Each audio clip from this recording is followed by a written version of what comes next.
우리가 오늘 읽어가는 레위기 13장의 내용도 정결과 부정에 대한 계속적인 규례를 두고 계신데, 오늘 우리가 읽은 이 말씀의 내용은 의학적인 진단이라고도 말할 수 있을 만큼 대단히 세부적으로 아주 구체적으로 말씀하고 계시다 하는 겁니다.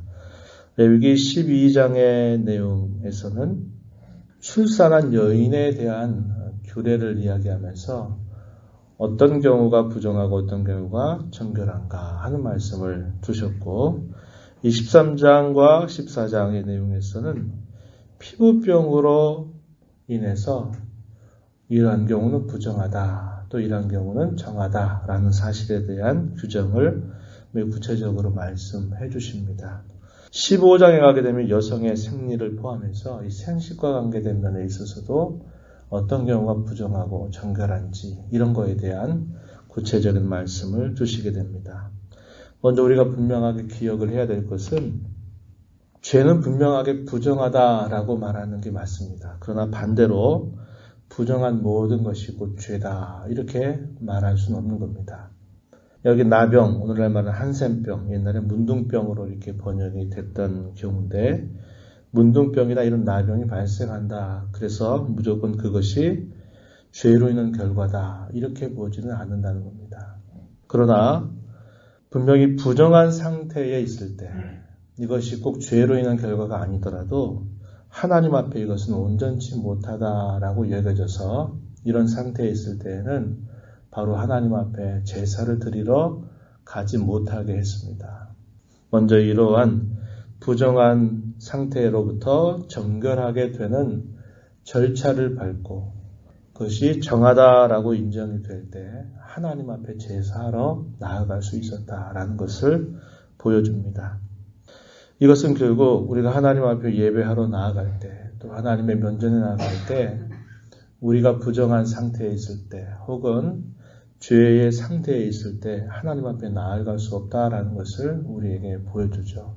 그래서 우리가 하나님 앞에 온전하고 죄악을 벗는 그러한 상태가 될 때 하나님의 면전에 나아가서 하나님을 배울 수 있다라는 것을 우리에게 가르쳐 주는 겁니다. 그래서 오늘날 우리가 하나님 앞에 예배하러 나온다든지 또 하나님 앞에 우리가 서려고 할 때에는 반드시 우리의 죄와 부정함과 또 우리의 온전치 못함을 항상 하나님 앞에 의지해서 우리의 모든 죄가 용서되고 성결한 마음을 가지고 하나님 앞에 나아갈 때 하나님과 교제할 수 있고 하나님과 함께하는 삶을 살 수 있다라는 것을 우리에게 분명하게 보여준다는 겁니다. 제사장의 직무 가운데서 율법을 가르쳐 주고 또 그들로 하여금 무엇이 정결하고 부정한 것을 잘 판별하는 일에 있어서는 그들에게 중요한 직책으로 주어져 있는 내용이었습니다. 오늘 우리가 읽은 이 말씀 내용에 보면은 2절 가서 보면은 이렇게 말합니다. 만일 사람이 그의 피부에 무엇이 돋거나 뾰루지가 나거나 색점이 생겨서 그의 피부에 나병 같은 것이 생기게 된다면 그를 곧 제사장에게 그리고 혹은 그의 아들에게 데리고 갈 것이다. 이렇게 이야기합니다. 아론이나 그의 아들 중 한 제사장에게로 반드시 데려가라. 왜 데려가게 하느냐? 잘 진단받게 하기 위한 것입니다. 그래서 그것이 단순하게 피부병인지 아니면 그것이 나병이든지 이것을 잘 분별해서 나병의 경우가 될 때에는 부정하다라고 하는 판정을 내리게 합니다. 그렇게 되면 그들은 이 부정한 상태에서 벗어날 때까지는 하나님 앞에 제사를 할 수 없는 상황이 되었다 하는 겁니다. 그것이 정확하게 판단이 되지 않은 채 부정한 상태에서 하나님 앞에 나아가게 되면 그게 큰 죄가 되고 그것이 곧 그에 대한 벌이 이루어지는 일이기 때문에 이 문제를 대단히 잘 분별해야 될 것을 가르쳐 주고 있습니다. 그것을 판별하는 기준에 대해서는 3절 말씀에 가면은 이렇게 말합니다. 제사장은 그 피부의 병을 진찰할지니 환부의 털이 희어졌고 환부가 피부보다 우묵하여졌으면 이는 나병의 환부다. 그럴 경우 제사장은 그를 부정하다 이렇게 할 것이다. 이렇게 이야기해 줍니다.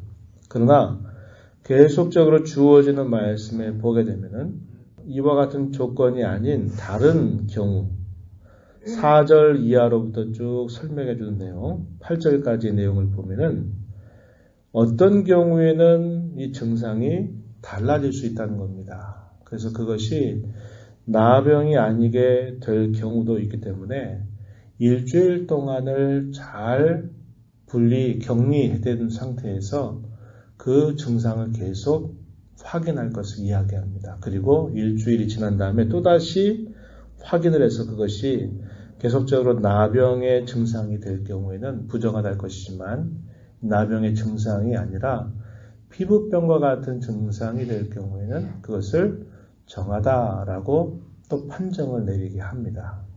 그리고 난 다음에 또 일주일을 지나게 해요. 격리된 상태에서 일주일 지나간 다음에 그것이 나병의 증상인지 아니면 피부병의 증상인지를 또다시 살펴보게 하는 겁니다. 그러니까 이러한 상황이 벌어지게 되면 약 2주라고 하는 시간 동안을 기다리게 하고 또 살펴보고 또 살펴보게 하는 겁니다. 마치 오늘날 일상적인 삶을 살고 있다가 우리가 몸이 아파서 그런 경우에 병원이라고 하는 곳에 우리의 삶을 다 격리해가지고 병원에 입원된 상태에서 의사가 계속적으로 그 증상을 아주 면밀하게 살펴보면서 이 증상이 무엇인가를 판별해내는 것과 아주 비슷한 모습이다 하는 겁니다. 고대 시대에는 이런 의학적인 기구라든지 이런 것들이 개발이 되지 않은 상태였기 때문에 외관을 잘 살펴봐야만 했던 겁니다. 그런 것을 대충 보고서 나병이다 이렇게 말해버리면 이건 제사장이 큰 실수를 범한 것이기 때문에 대단히 이런 일에 있어서 신중을 기하고 또 신중을 기하도록 하셨다라고 하는 것입니다. 오늘 우리는 이런 것들을 보면서 교회 안에서라든지 우리가 살아가는 삶 속에서 어떤 사람의 말이나 어떤 사람의 행동들을 보고 그것을 자세하게 살펴보지도 않은 채 또 확인하지도 않은 채 그저 자기의 생각을 말한다든지 또 어떤 하나의 경우를 가지고서 이것은 이거다. 특별히 그것을 부정적으로 생각하거나 부정적으로 말할 경우에는 우리 모든 믿는 사람들은 대단히 주의를 기울여야 한다고 하는 겁니다. 쉽게 단정해서는 안 되고 우리는 또 어떤 선입견이라고 하는 것이 만들어지게 되면 자세하게 어떤 사실관계를 확인하지도 않은 채 그저 우리가 어떤 말로 정죄하거나 나쁜 말을 쏟아낼 수 있다고 하는 겁니다. 그런 면에서 우리는 항상 어떤 일들을 판단하는 일에 있어서는 매우 조심하고 또 조심하는 자세를 가져야 한다는 것을 우리는 배우게 되는 것이죠. 그리고 항상 그렇습니다. 어떤 일들에 대해서는 양면이 다 있을 수 있기 때문에 한쪽 편의 이야기만 일방적으로 듣고서 어떤 걸 판단하는 자세보다는 항상 양쪽의 그런 입장들을 다 들어보고 그러면서도 신중하게 생각하는 자세를 가져야 우리가 하나님 앞에 살면서 우리 입술로 범죄하는 일을 줄여갈 수 있다고 하는 겁니다. 그만큼 이 구약 시대에 이 정결과 부정의 문제를 판별하는 데 있어서는 신중을 기하고 또 신중을 기하게 하시는 것을 분명하게 보여주고 있습니다. 그 외에 예를 들어서 9절로부터 17절의 내용에서는 이것이 어떤 피부에 나타나는 증상이 이것이 나병인지 아니면 나병이 아닌 소위 백반병이라고 부르는 그러한 것인지를 또 역시 잘 분별해서 나병이 될 경우에는 부정하다라고 판정을 내리면 그는 격리 조치를 해야만 했다고 하는 거예요.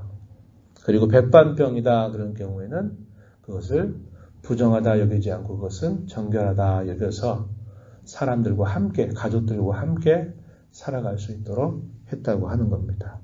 18절로 또 가게 되면 어떤 것이 종기인지 아니면 이것이 나병의 증상인지 이것도 역시 신중하게 판별하는 기준에 대해서 하나님께서 말씀을 해주시게 됩니다. 사람이 화상을 입게 될 경우에 그 화상이 나병의 증상으로 지금 발전돼서 나병이 된 것인지 아니면 그냥 화상으로 인한 피부병으로 머물러 있는지 이것도 역시 신중하게 판별할 것을 또 말씀해 주시게 돼요. 사람의 머리나 수염에 오음이 발생했을 경우 이런 경우에 있어서도 신중한 판단을 또 어루러기라기 같은 것이 나타나거나 또 사람이 대머리가 될 경우에도 이것이 나병의 증상으로 그런 것인지 그렇지 않은 것인지를 역시 판별할 것을 말씀해 주시는 내용 이것이 쭉 이하의 설명 속에서 제시가 되고 있습니다. 우리가 주목하게 되는 부분은 우리가 나중에 읽었던 부분입니다. 45절, 46절 이 말씀을 우리가 좀 주목해 볼 필요가 있는데 여기 한번 봐보시죠. 나병 환자는 부정하다라고 이렇게 판별을 받은 사람이죠. 나병 환자는 옷을 찢고 머리를 풀며 윗입술을 가리고 외쳐라. 뭐라고요? 스스로 부정하다, 부정하다 이렇게 외치라고 이야기합니다. 그리고 이 나병으로 있는 동안에는 늘 부정한 상태에 있기 때문에 혼자 살도록 합니다. 가족들과 함께 할 수가 없었고 무리들과 함께 할 수 없도록 했습니다. 진영바가 돼서 살게 한 겁니다. 혹여나 그런 상태에서 그가 나음을 입게 되었다면 제사장에게로 가서 자기의 증상을 보여서 이것이 나병의 증상이 아니라고 판결이 되면 다시 무리 가운데 그리고 사랑하는 가족들과 함께 지낼 수 있도록 했다라는 것입니다. 이러한 내용들이 쭉 소개가 되면서 부정에 대한 규례들이 이야기가 쭉 되고 있는 것을 우리가 보게 됩니다. 이걸 보면서 우리가 받는 또 하나의 구체적인 교훈은 뭐냐면 이 나병의 경우는 우리의 죄에 대한 많은 부분들을 우리에게 상징적으로 보여주고 있다고 하는 거예요. 예를 들면 이 나병의 경우는 한번 걸리게 되면 확산 속도가 대단히 빠르다는 겁니다. 그와 마찬가지로 우리의 죄라고 하는 것도요. 대단히 빨리 전염성을 가지고 있기 때문에 확산되는 부분들이 빠르다는 거죠. 죄의 오염이 아주 빠른 속도로 퍼지게 되기 때문에 그 죄에 관한 한 빨리 이 문제를 바르게 처리해야 될 것을 우리에게 보여주고 있습니다. 전염성도 뛰어난 거죠. 그래서 자기 자신만이 아니라 자기의 가족들과 함께하는 무리들에게 전염시킬 수 있기 때문에 반드시 그것은 격리 조치를 해야 된다라고 하는 것입니다. 또 우리가 읽었던 45절 이하의 말씀에 보게 되면은 그들이 나병이 발병하게 되면 그들이 살아 있긴 하지만은 실제적으로는 마치 살고 있는 것처럼 보이지만 죽은 자처럼 취급을 받을 수밖에 없었던 겁니다. 왜냐? 자기 혼자 살아야만 했단 말이죠. 무리 가운데서 격리된 상태에서 무리 가운데 있을 수가 없었다라고 하는 겁니다. 죄를 짊어지고 살아가는 인생들, 사람들, 숨을 쉬고 일상적인 삶을 살아가기는 하지만 그러나 그의 영적인 상태가 죽음의 상태에 있게 되면 산자 같지만 실제로는 죽은 자와 똑같은 삶을 살아가는 것을 우리에게 보여주고 있는 겁니다. 이걸 통해서 우리가 분명하게 배우는 교훈은 뭐냐? 우리가 죄로부터 정결함을 받는다라고 하는 것이 우리에게 얼마나 중요한 일인가를 우리는 깨닫게 되고 죄라고 하는 것으로부터 벗어나기 위해서 우리가 얼마나 힘을 기울여 살아야 되는가 하는 것을 알게 됩니다. 여전히 하나님을 알지 못하고 믿지 못하는 우리 사랑하는 우리의 가족들이나 우리 곁에 있는 사람들도 살아있다라고 하는 이름은 가지고 있지만 실상은 죽은 자와 방불한 그런 상태에 있다는 것을 우리가 보게 되죠. 그래서 빨리 믿지 않는 우리의 가족들, 우리의 자녀, 손들, 우리의 주위에 있는 사람들도 이 믿음을 가지고 살아가게 하는 일에 우리가 힘을 기울여야 된다는 것을 또한 배우게 되는 것입니다. 고린도후서 7장 1절의 말씀에 보면 이런 말씀이 있어요. 그런즉 사랑하는 자들아, 이 약속을 가진 우리는 하나님을 두려워하는 데서 거룩함을 온전히 이루어 육과 영의 온갖 더러운 것에서 자신을 깨끗하게 하자. 하나님과 언약의 관계에 부름받은 모든 언약의 백성들은 자신을 부정에다가 내버려 두지 말고 육과 영의 온갖 더러운 것들로부터 자신을 깨끗하게 해야 된다. 이런 말씀 우리에게 주고 있습니다. 저와 여러분 예수 그리스도의 대속으로 말미암아 정결함을 입은 하나님의 자녀가 되었습니다. 우리 이 땅의 죄의 지체들을 죽이고 우리가 이 땅에 사는 동안 새 사람답게 새롭게 영생을 가지고 살아가는 사람답게 우리의 죄를 항상 끊고 이 죄로부터 격리된 삶을 살아가기 위하여 늘 하나님의 말씀을 가까이 하고 하나님의 은혜를 구하며 살아가는 일에 힘을 기울여야 합니다. 이러한 삶을 주님의 은혜 가운데서 잘 감당하며 살아가는 모두가 되기를 진심으로 바랍니다. 하나님 아버지, 이 새벽 시간도 저희들을 불러주셔서 오늘도 하나님 앞에 저희들을 세워주심을 감사합니다. 늘 하나님 앞에 살고 있다는 것을 우리가 알면서도 우리가 세상 가운데 살아갈 때마다 얼마나 저희들의 죄악으로 오염되고 죄 가운데 살아갈 때가 많이 있는지 다 알 수 없습니다. 하나님께서 오늘도 저희들을 불러주셔서 주의 면전에서 말씀을 듣게 하시고 또 기도하며 이 하루를 살아가게 하심으로 저희들을 정결하게 하시는 하나님의 은혜를 힘있게 하시고 거룩한 백성으로 부름받은 자와 같이 저희들이 세상 가운데 살지만 하나님 나라에 속한 자임을 기억하고 땅의 지체를 죽이며 하나님의 뜻을 힘써 준행하기를 다짐하며 애써가는 저희들의 모습이 되게 하여 주옵소서. 죄의 문제에 관한 한 철저한 그런 마음을 가지고 살아가게 하시고 죄를 항상 끊고 이런 문제들을 빨리 해결하며 믿음 안에 살아가는 저희들 모두가 되게 하여 주시옵소서. 너네 보호자 앞에 나와서 아버지 은혜를 간절하게 구하는 모든 심령들을 긍휼히 여기시며 용납하여 주시옵시고 간구의 귀를 기울여 주옵소서. 예수님 이름으로 기도드리옵나이다. 아멘.